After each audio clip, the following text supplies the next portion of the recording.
Hi everyone, this is Jody Lester, or JL, and you are on Elevated Living at elevateme.org.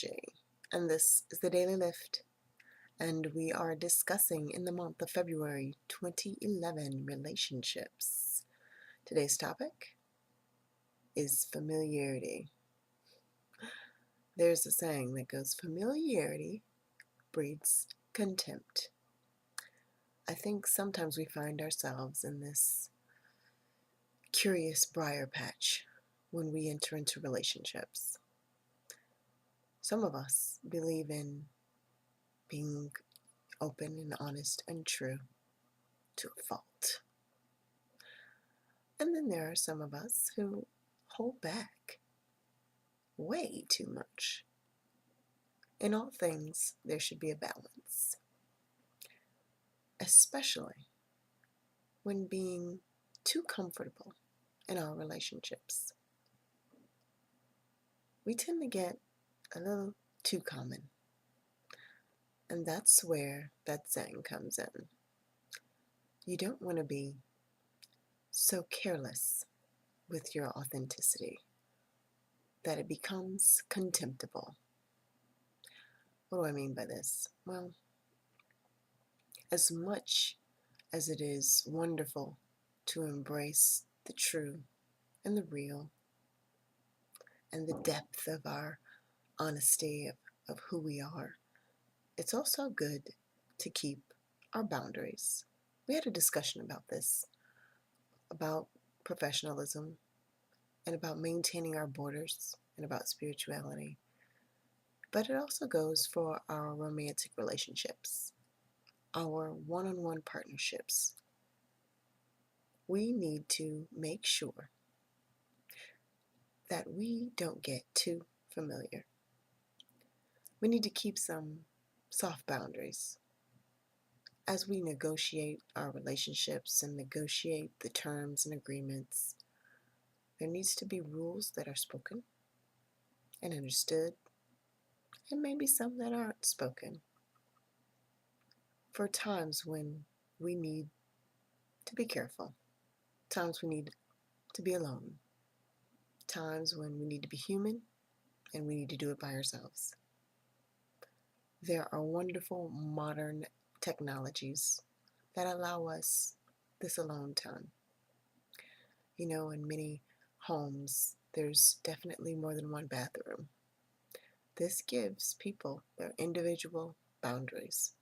We should respect those. Those are good. We shouldn't demand that people enter so closely into our personal worlds.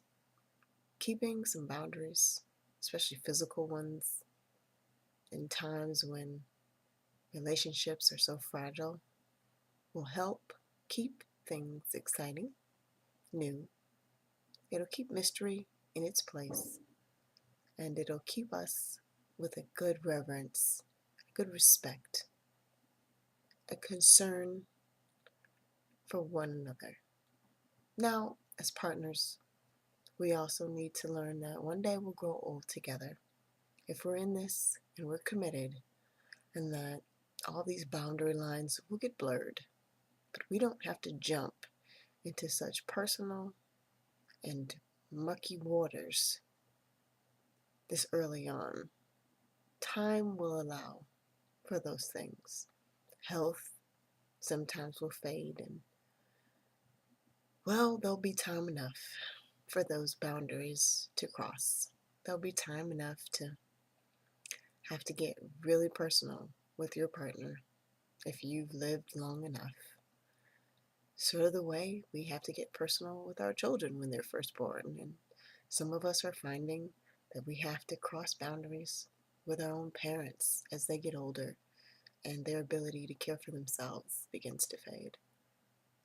But let's not have to go into those waters and territories in the first few sparkling years of our time together.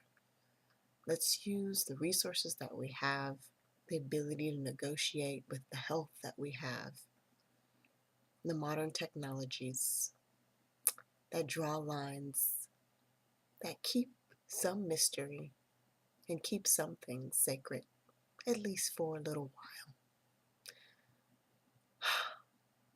Some things are good to just keep separate. Some habits, some places and spaces that we just don't need to cross, at least not yet. I hope you understand what I mean without getting too graphic and too technical. But let's just keep a little mystery. Give ourselves enough individual space to take care of our individual needs while we can, while we're healthy, while we're still a bit in love, and while there's a little bit of mystery that keeps it fresh and new and exciting. This has been Jody Lester, or JL, and you are all on Elevated Living at elevateme.org. And until we next connect, let's maintain our personal spaces and places and save that for later on down the line while living the very best of life. Ciao.